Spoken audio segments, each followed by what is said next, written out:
Assalamualaikum warahmatullahi wabarakatuh.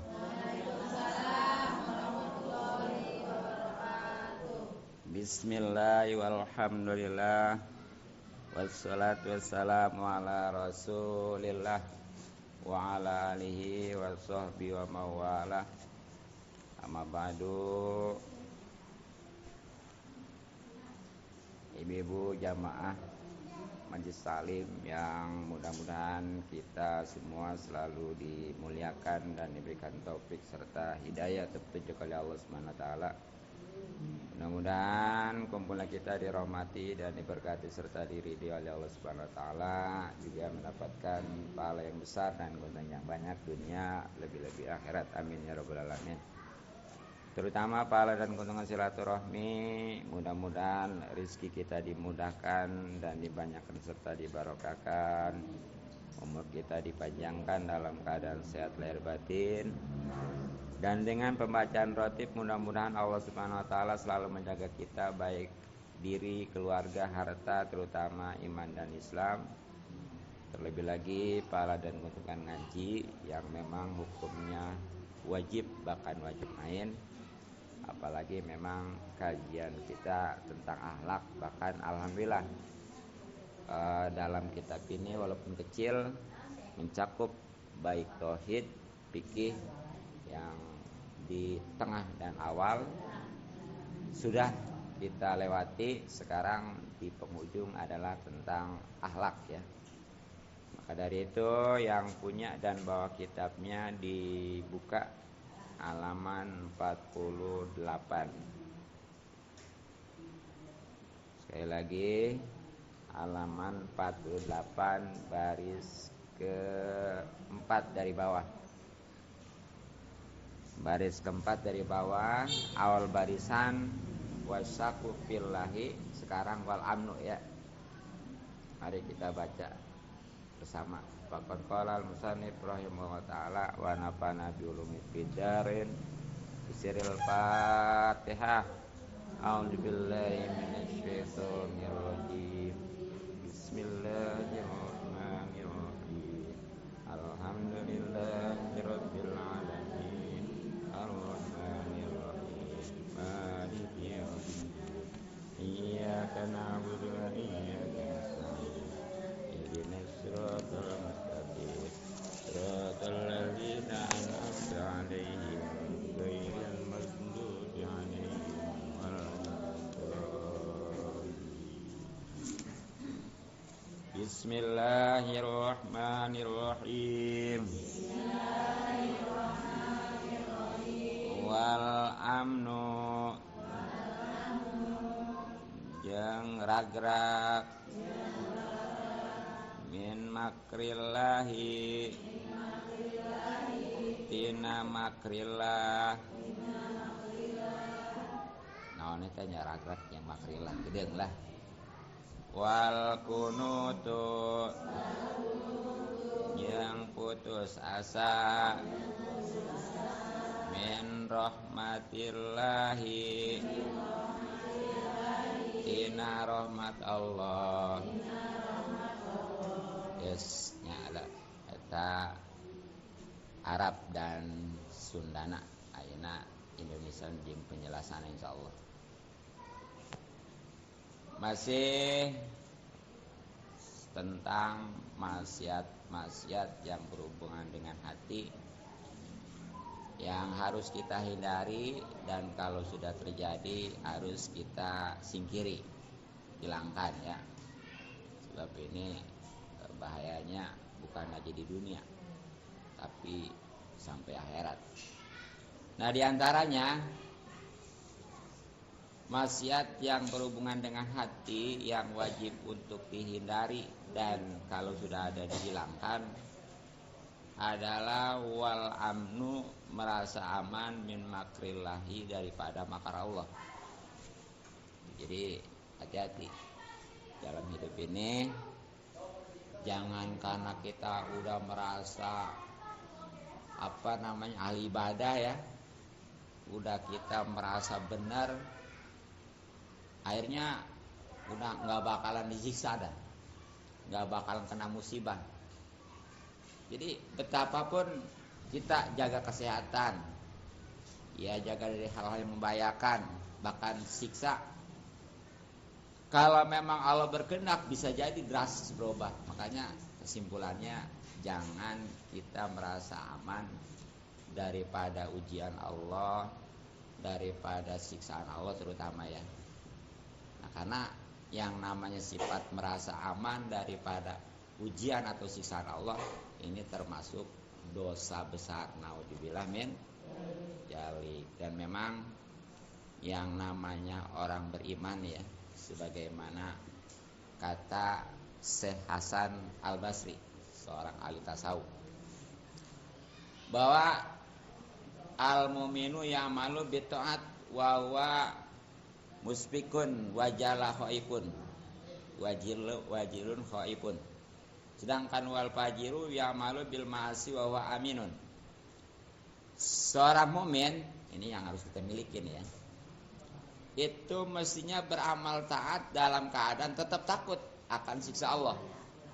Jadi kalau orang-orang beriman mestinya walaupun dia itu lagi taat, lagi ibadah, tetap harus merasa takut akan siksa Allah. Sedangkan kalau orang yang durhaka, yang maksiat ya, itu melakukan maksiat tapi dia merasa aman dari siksa Allah. Makanya kita yang mana nih ya? Kalau memang kita walaupun lagi ibadah juga merasa takut kalau nanti berubahnya Allah itu menyiksa, itu berarti kita ciri orang beriman. Tapi kalau sebaliknya, padahal mah kita maksiat, naudzubillah, tapi jadi kebanggaan, udah merasa aman, nah itu sifat orang yang ahli maksiat tuh. Nah untuk lebih jelasnya nih masalah ancaman daripada sifat aman daripada siksa Allah ya, ditulis surat Al-A'raf ya ayat 99. Ntar yang punya terjemahan Quran bisa dilihat supaya lebih yakin ya. Surat Al-A'raf ayat 99. Nah, di mana Allah Subhanahu wa taala berfirman, apa aminu makrullahi palayamanu makrullahi illal qaumul khasirun. Yang terjemahannya nih, maka apakah mereka merasa aman dari siksa Allah yang tidak terduga-duga? Tiada yang merasa aman daripada azab Allah kecuali orang-orang yang merugi itu. Jadi ancamannya ya, bahwa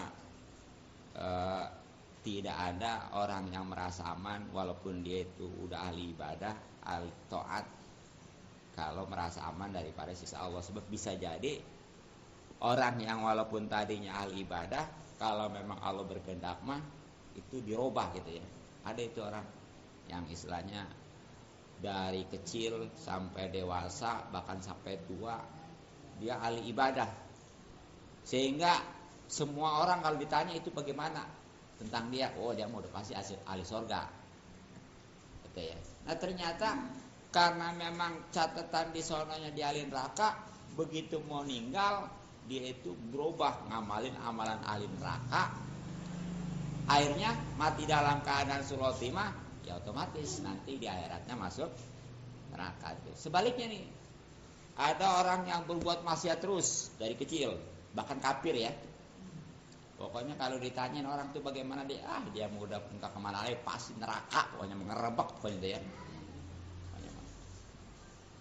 Tapi karena memang catatan di sononya bahwa dia itu ahli sorga, nah menjelang kematiannya dia berubah jadi ngamalin amalan ahli sorga, mati dalam keadaan ngamalin ahli sorga, otomatis di akhiratnya masuk sorga.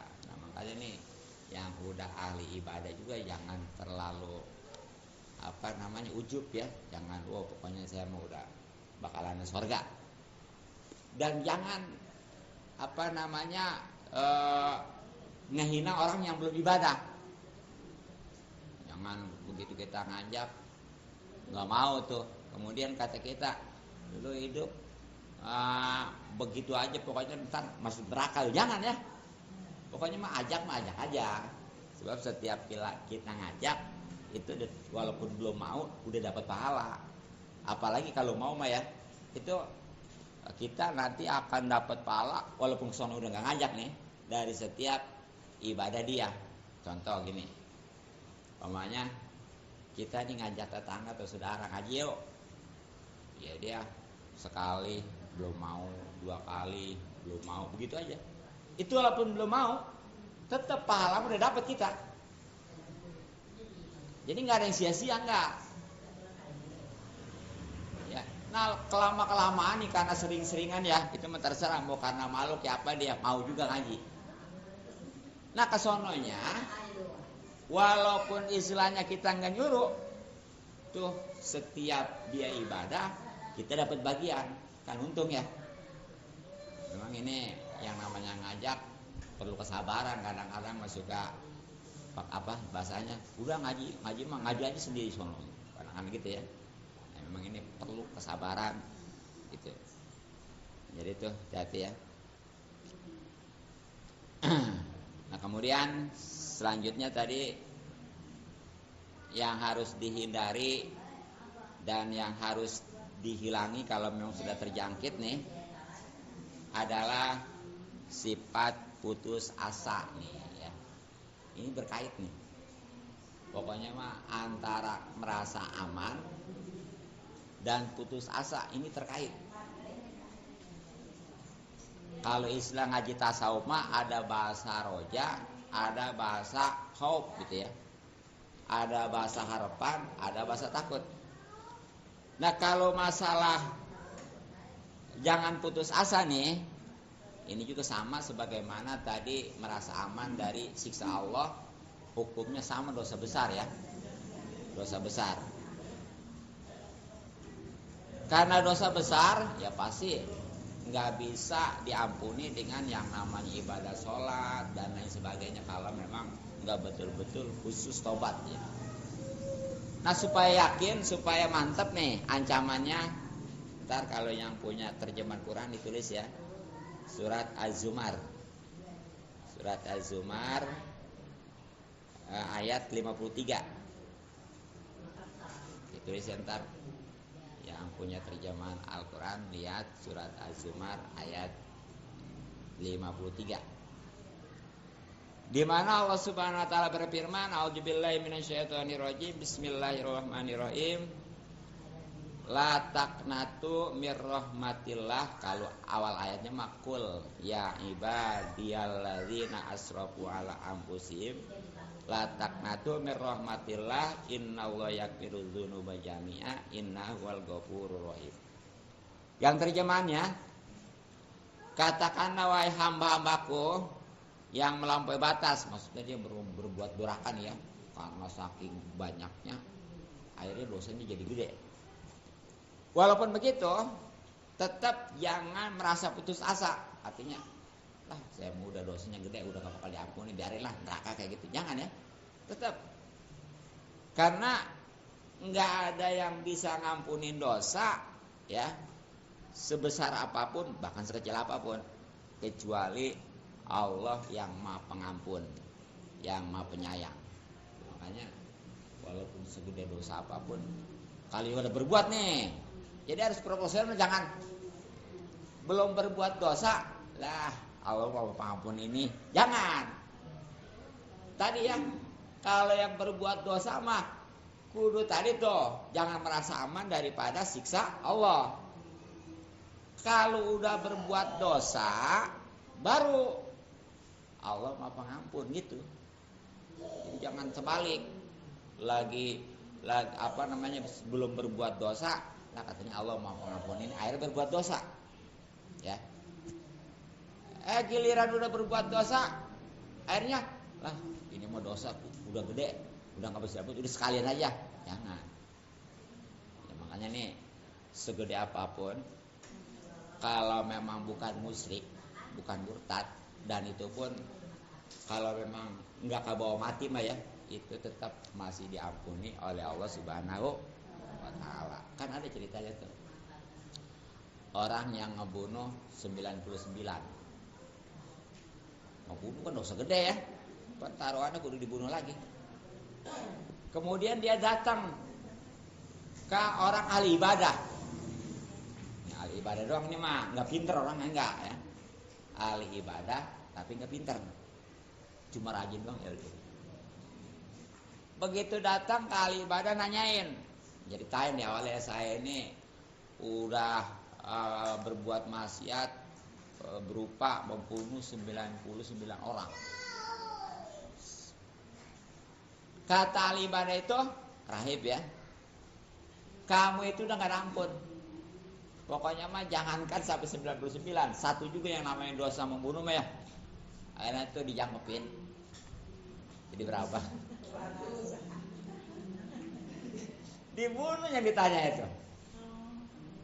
Jadi 100. Akhirnya dia cari lagi nih ya. Ketemu kalau ini bukan sekedar ahli ibadah tapi orangnya alim, pinter. Kalau mau orang alimnya mah nih, begitu dia tanya, bagaimana nih keadaan saya yang udah membunuh 100 sekarang, mau gue sebelum 9 lagi ya, 100 ya, karena tadi tuh dijangkepin ya. Nah, kata orang alim ini, ya yang tentunya ahli ibadah, sebesar dosa apapun akan diampuni oleh Allah asal kamu tobat. Gitu. Nah akhirnya bagaimana saya cara tobatnya? Kamu datang ke suatu tempat yang komunitasnya di situ memang udah orang tobat, udah orang baik, udah orang yang soleh. Ya. Nah ini dia mau datang ke tempat itu, sampai di tengah jalan, nih, itu dia dicabut nyawanya, meninggal. Jadi belum nyampe ke tempat yang dimaksud itu.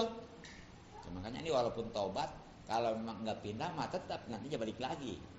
Ya, pokoknya nih orang tadinya tukang judi, tobat, gabungnya orang ahli judi lagi, asal tetap aja nantinya ke bawah lagi. Makanya pindah. Yang tadinya umpamanya tukang minuman, bahasanya tobat, tapi masih gaul, tetap aja nantinya ngulang lagi. Maka itu suruh hijrah ya, suruh pindah. Jadi di tengah jalan orang itu meninggal. Akhirnya nih para malaikat ini ribut ya. Kata malaikat siksa, ini bagian saya ini ya. 100 membunuhnya. Ya. Kata malaikat rahmat, malaikat kasih sayang, nanti dulu. Niatnya pandai udah bener tuh. Tetap aja tadinya mah nggak ada yang ngerti ya. Kata malaikat siksa mah pokoknya mah ini mah udah. Kata malaikat rahmat, nanti dulu. Akhirnya itu Allah mengutus malaikat Jibril untuk memutuskan itu ya. Bagaimana cara pemutusannya? Jadi disuruh diukur. Jadi jauhan mana nih dari tempat dia tadinya ke tempat yang bakal dituju, yang bakal dia untuk baik itu. Itu hampir sama tadinya, sama ya. Emang tengah-tengah kan tadi ya. Ya kalau umpamanya dari tempat dia ke tempat itu 100 meter, atau dari tempat itu tengah itu ke sana juga umpamanya cuma lebih doang 101 meter kayak gitu ya. Jadi hampir sama sebenarnya, cuma lebih sedikit. Nah akhirnya gimana tuh? Itu walaupun dia membunuh udah 100 orang, tetap itu diampuni. Gitu ya. Kita mau udah kehendak Allah, yang penting niatnya benar-benar gitu. Gitu ya. Allah Maha Pengampun. Nah bahkan murtad juga ya, musyrik juga itu yang istilahnya, wow, kalau dosa murtad mah, dosa musyrik mah udah nggak bisa diampun. Itu kalau sampai ke bawah mati. Kalau nggak ke bawah mati mah seperti mau meninggal, dia sempat tobat, insya Allah. Tapi tetap yang namanya dosa mah, kalau memang nggak dikehendaki oleh Allah diampuni begitu aja, itu sebagai pembersihnya harus disiksa dulu. Jadi janganlah Allah Maha Pengampun, targa ya kalau yang diampuni, kalau yang kagak disiksa dulu.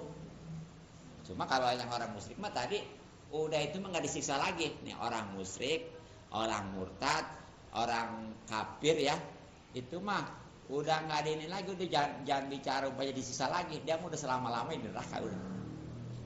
Makanya kita punya iman itu harus pertahankan ya. Nah, jadi itu. Nah, ini memang berbicara tentang putus asa, ini lebih panjang lebarnya bagaimana sejarahnya Nabi Yusuf tuh. Ketika Nabi Yusuf itu dicemplungin ke sebuah sumur, kemudian oleh saudara-saudaranya ya, kemudian dipungut, yang tadinya jadi budak dijual belikan, kemudian dijadikan raja ya, Nabi Yusuf. Itu tetap Nabi Yakub mah, ayahnya Nabi Yusuf, pokoknya mah kalau memang belum jelas di mana keberadaan Nabi Yusuf, cari terus. Tapi saudaranya itu udah sekian puluh tahun ya mencari, tetap aja disuruh. Makanya itu kata Nabi Yakub ya kepada anaknya, wahai anak-anakku, pergilah maka carilah tahu tentang Yusuf dan saudaranya Bunyamin tuh ya. Itu ya ketika udah jadi raja, udah jangan putus asa, karena yang namanya putus asa itu sifat orang-orang kafir. Nah, dibilang min ya. Nah, makanya nih sebagai ini hidup kita nih ya. Jadi orang mah kudu tawakal. Kalau tawakal mah nih, begitu sukses dia itu nggak bakalan sombong. Kalau dia gagal nggak putus asa tuh. Kalau orang tawakal mah ya, karena dari awalnya sudah menyandarkan kepada Allah Subhanahu wa Ta'ala. Makanya kita nih setiap punya niatan, punya hajat, punya cita-cita ya, pokoknya mau berpekerjaan atau apa, itu jangan enggak harus kita serahkan kepada Allah. Contohnya kalau dagang mah nih, dagang kita secara proporsional pokoknya dirapiin tempat dagangnya. Kalau berupa makanan mah berusaha untuk makan yang paling enak ya. Bahkan pelayanan juga harus baik gitu ya. Manajemen ini biasa. Tapi jangan lupa yang paling penting adalah tawakal kepada Allah Subhanahu wa Ta'ala. Sebab kalau nggak gitu mah nantinya tadi tuh ketika dia berhasilnya karena udah nggak ada merasa kaitan dengan Allah, sombong. Ketika gagalnya dia putus asa. Apa aja dah, mau kerja kek, mau bertani kek, setelah kita usaha, doa, jangan lupa tawakal. Gitu. Sebab kalau nggak gitu nih, kayak usaha aja nih yang biasanya katakanlah dagang ya. Kalau memang dia udah nargetin, saya sehari dagang kudu hasilnya 100.000. Ini gambarannya contohnya ya. Nah kalau memang dia nggak tawakal tuh, harus ke 100.000. Itu kalau dapat 100.000 nggak bersyukur, karena itu target dia ya, tujuan dia ya. Sedangkan kalau lebih itu baru dia, itu juga belum tentu bisa ngucapin alhamdulillah. Tapi kalau dia itu dapatnya kurang daripada 100.000, apalagi enggak mah, udah pasti ngedumel. Benar nggak? Tapi kalau dia udah, saya mah yang penting mah usaha, kerja, dagang, bertani ya, udah syariatnya penuh, kesananya mah terserah Allah mau ngasih bagaimana gitu. Enak hidup kalau gitu ya. Itu namanya kita benar-benar udah mengenal Allah tuh. Gitu ya. Tapi harus usaha dulu. Usaha baru kita serahkan ya. Usaha juga ada dua nih. Ada yang namanya johir, ada yang batin. Kalau johir itu ya berupa kita umpamanya kalau mau dagang apa gimana mestinya, kalau kita kerja gimana mestinya, ya. Kalau kita bertani gimana mestinya. Nah batinnya itu kita juga jangan lepas ibadah kepada Allah Subhanahu wa Ta'ala. Karena gini, orang walaupun umpamanya kalau dagang mah jujur, kalau dia kerja mah bener, bagaimana ya, disiplin ya. Kalau bertani mah bener, itu kan kudu beda nih. Dagang kenapa harus jujur? Sebab kadang-kadang dagang mah suka ngurangin timbangan ya, suka ngurangin meteran, suka ngurangin takaran gitu ya.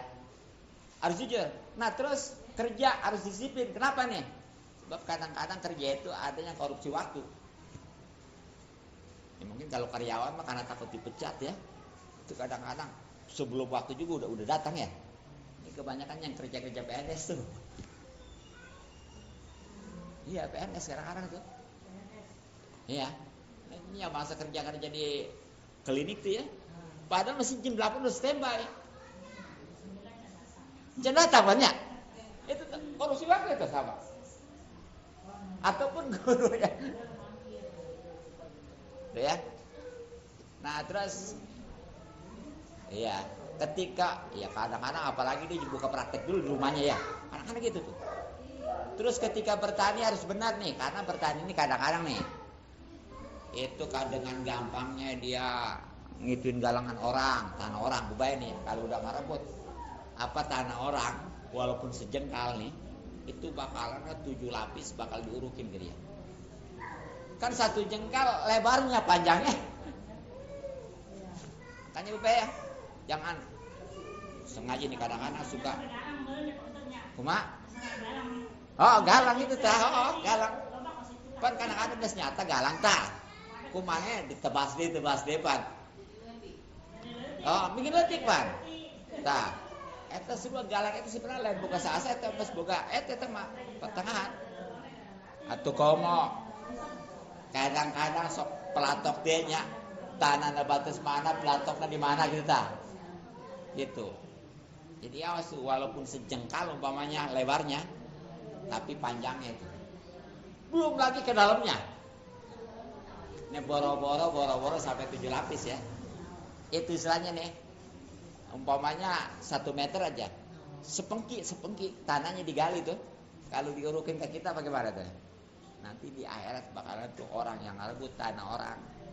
Itu pokoknya mah 7 lapis bakal diurukin ke dia.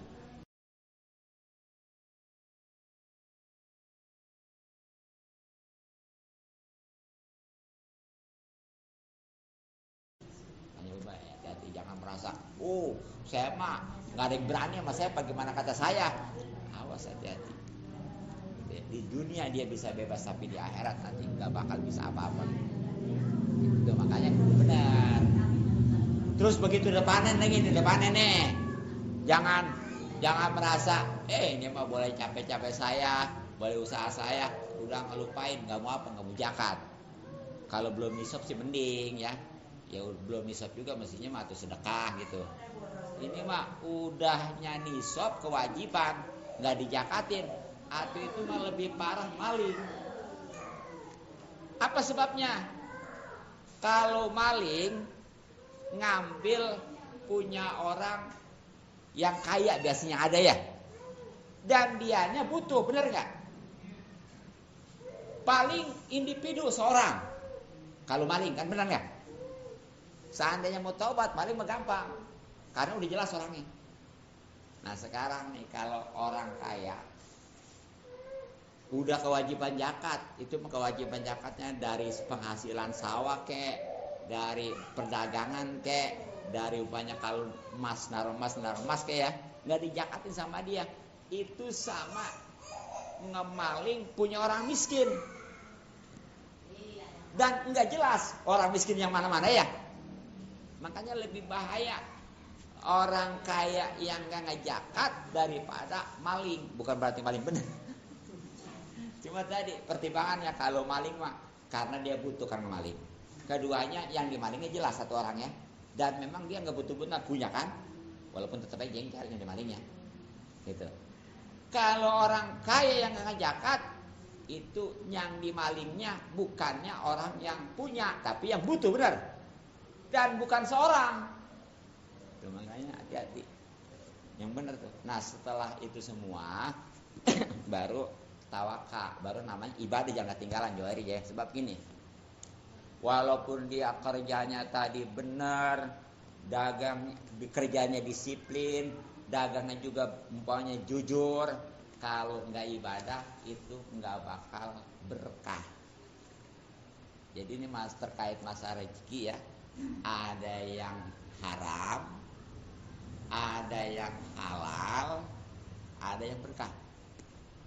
Jangan bicara berkah dulu kalau belum halal. Nah dari awal, dari bawah, yang haram itu yang mana? Tadi yang nggak memperdulikan, termasuk tuh yang korupsi waktu, umpamanya dagang nggak jujur, itu hasilnya nggak halal itu. udah pokoknya boro-boro berkah, halal juga kagak, haram. Sedangkan ini rezeki mah ya, harta mah jangankan yang haram, yang halal juga bakal dipertanggungjawabkan. Makanya tuh kalau mau tahu para nabi yang paling akhir masuk surga, Nabi Sulaiman. Kenapa? Kaya.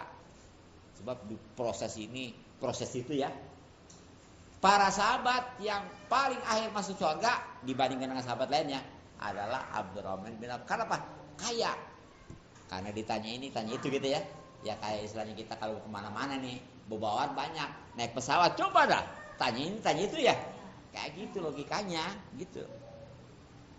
Gitu ya. Itu boro-boro halal, boro-boro berkah, halal juga kak. Nah kalau yang kedua nih meningkat nih, dia udah berusaha nih. Kalau dagang berdasarkan ilmunya jujur akhirnya tuh ya. Kalau dagang juga, kerja juga berdasarkan ilmu, dia disiplin. Bertani juga tadi benar ya, karena memang dia takut. Tapi hasilnya tuh halal tuh hasil halal. Tapi dianya nggak ibadah, itu nggak berkah.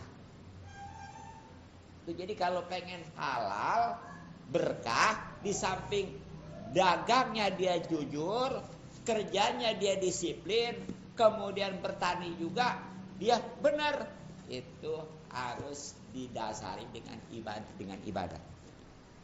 Kadang-kadang kan orang karena kesibukannya kerja ya, karena kesibukannya dagang ya, karena kesibukannya umpamanya bertani ya, itu kadang-kadang sampai nggak ibadah. Sayang itu. Halal memang, tapi nggak berkah. Kalau nggak berkah gini, jangankan sedikit, banyak juga habis-habisan aja. Mau kira-kira kayak gitu? Itu kalau nggak berkah ya. Ataupun nih, bisa aja nih ada aja yang mantap memaksakan untuk keluarnya. Bisa jadi umpamanya keluarnya sakit-sakitan dulu tuh. Bisa jadi umpamanya ketipu gitu ya. Bisa jadi umpamanya kecurian tuh ya. Bisa jadi umpamanya pokoknya macam-macam sebab yang dipaksakan oleh Allah untuk hilangnya harta dia. Itu kalau nggak berkah. Ataupun nih, gua ini mah saya walaupun gak ibadah gak saya mah katanya kayak hasil pertanian, hasil kerja, hasil dagang itu bakat kayaknya meningkat. Bisa jadi itu istidraj, naudzubillah min, disungkun oleh Allah ya. Jadi hati-hati, jangan merasa dia karena nggak diuji sama Allah merasa kayaknya dia itu aman gitu ya, gitu.